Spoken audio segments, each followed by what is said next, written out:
Old money hotel. Very old money. Heritage.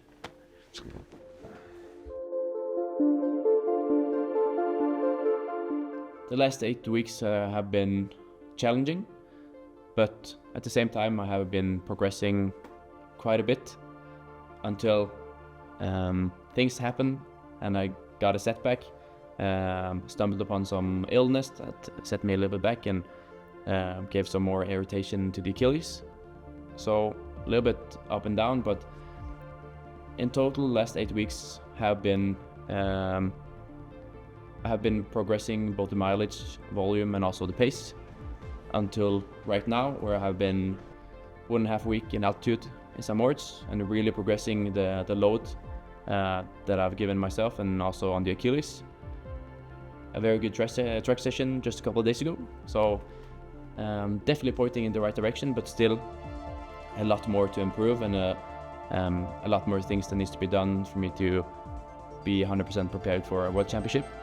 I think next 2 to 3 weeks we will get a lot of answers in what type of training that I've been doing, what I can do, and also in terms of fitness, how fast I can run. I think that's going to lead up to a very exciting mid-September, where worst case scenario we have to change things a little bit and maybe do something a little bit different. Don't forget, I was a steeplechaser in 2017 in my first World Championship. But again, that's very much and a very difficult discipline for, let's say, your tendons. But that's where we're at right now. We're trying to push as much as we can, at the same time listening to the body and having displaying all of our options and trying to maximize the performance and the results we can achieve for this season. It is definitely very difficult getting a setback as a professional athlete, especially when you have kind of been progressing and developing as an athlete almost continuously the last couple of years. But everyone is going to have some sort of setback. But it's also what can be challenging is having an open mind when it comes to results or progression, short term but also long term, because even though you're trying everything with treatment, with training, with alternative training and doing everything 100%, you don't necessarily have a guarantee that you are progressing and developing and getting, getting along with where you want to be headed. So seeing kind of the light at the end of the tunnel and then getting a second or even a third or fourth setback is definitely one of the bigger challenges, because it is a mental roller coaster where you're starting to be positive and you see some results, but then everything is lost in a split of a second, and you really need to reset and still keep your head down and push through with the training and do the things that need to be done. And in my case, I have to give a lot of credit for the people around me that can not cheer me on, but kind of keep me motivated. And even though I'm well aware that this is part of the game and all of that, it's still something about being in it, in that bubble, and kind of being tricked by yourself, and every hope is lost. And going back and forth like that is very challenging. It's probably a good question for Elizabeth, my wife, but at the same time, I think I'm a person that needs a lot of space. I need to kind of do my own thing and not have a lot of disturbance about planning or logistics or all these different things when I'm in a certain mood or in a situation that's not optimal. I really just want to, do my own thing and focus on myself and get time to rest and get time to do all things that I need to do by myself. I really enjoy just doing my own thing, which is why I enjoy having my setup back home, where I can just do everything on a routine. It's very familiar with everything that I'm doing day to day. That's nice in a period like that. And even if athletics is not as exciting to watch when you're not part of it. You have lots of hobbies, Pokemon cards, you have a young family outside of the sport. How easy is it for you to shut off the outside world when it comes to seeing other people running fast times and all that kind of stuff? Are you aware of it? Do you like to still be in that world and consume that sort of, not content, but that sort of news and to get updates, or do you prefer to just dial in and focus on yourself? Initially, I am very focused on myself, and it's more like when you're not able to do the things that you want to do, it kind of sets the whole mood for everything else. So even me spending time with my family and friends, it's not the same if I'm having a bad day, which is most days if I'm injured. So it's like, it's pros and cons of everything, but best case scenario is obviously to be healthy and at the fitness you want and doing everything that you like, and you can also be mentally, in a place where you're able to have fun with family and friends. But for me, that's not the case when I'm not able to do my training and run and compete as I've been doing for the last 20 years, because it is definitely a big part of me, and it's also a big part of my mood, my physical health and my mental health. It's about doing all these things and doing it as good as I can, and also chase my goals. And a lot of people would have missed you at recent Diamond Leagues. How difficult is it for you to sit on the sidelines when you see all these other races going on and there's events that you should have been at? I'm gonna say that I am a fan of the sport, but at the same time, everything is connected. So I really enjoy being part of the sport when I'm able to participate, and I really cheer for good results and other athletes achieving their goals. But at the same time, I'm very focused on myself, and when I'm not able to participate, for me definitely it's not the same thing, because I feel like I have to focus on the things that I'm doing in order to have the best chances of getting back and having good odds of success when I'm as soon as possible.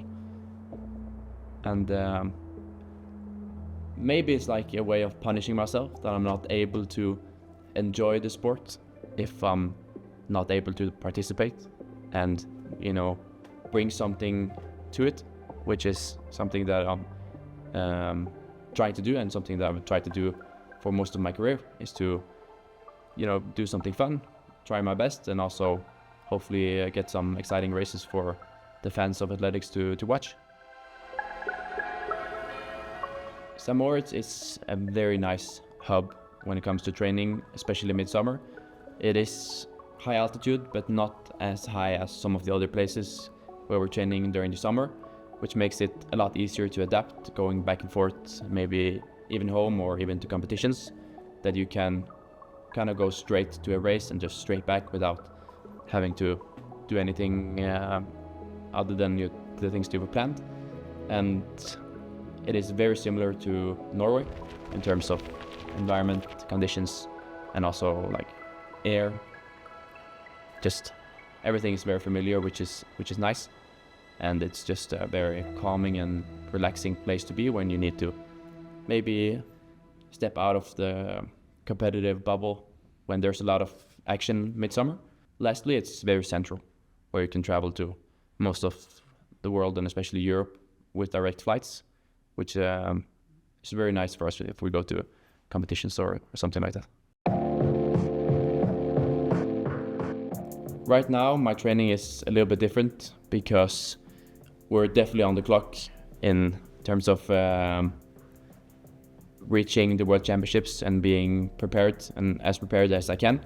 And also thinking about the Achilles tendon, that still not, we're a little bit cautious, you should say it like that, that we need to do some changes. And right now we're prioritizing a little bit of pace over maybe volume. And there are definitely pros and cons of both having bigger weeks, and you need to be very careful with intensity. But if you have a little bit less volume, you can have higher intensities when you're pushing. So it's a little bit back and forth and seeing what we're able to do day by day.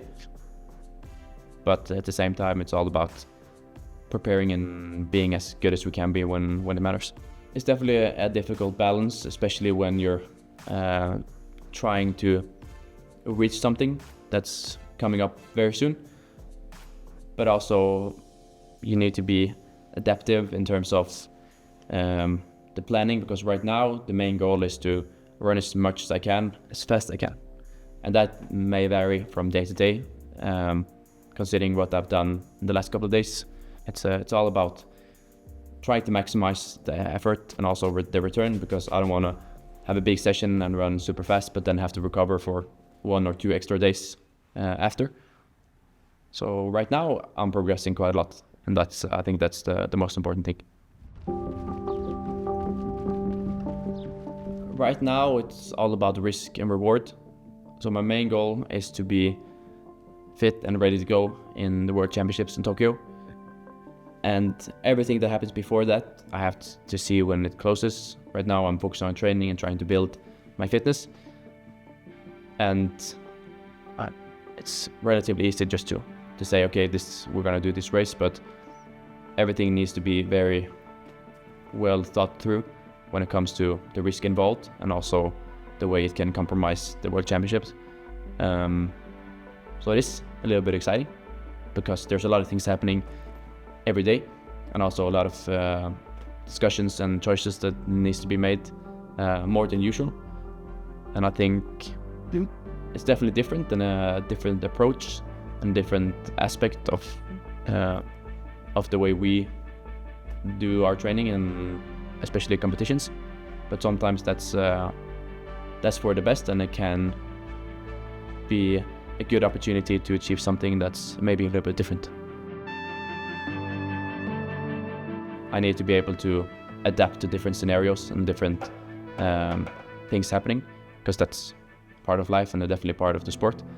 And seeing it from a different perspective, both training and the competitions, is definitely exciting when you need to change it up a little bit.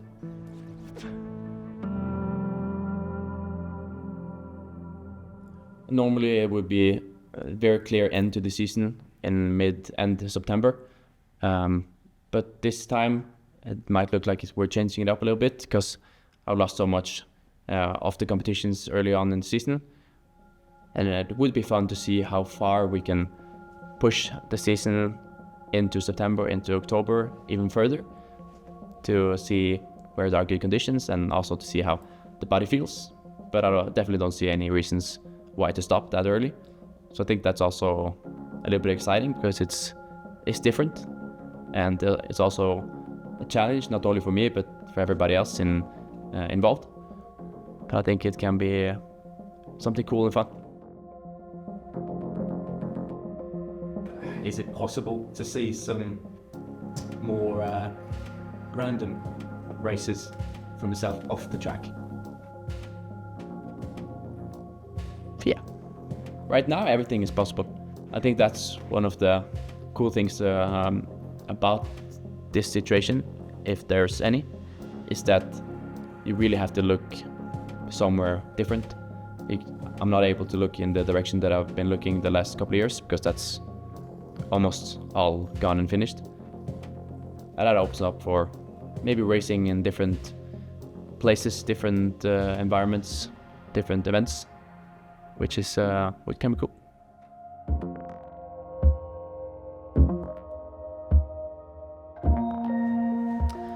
Thanks a lot for watching.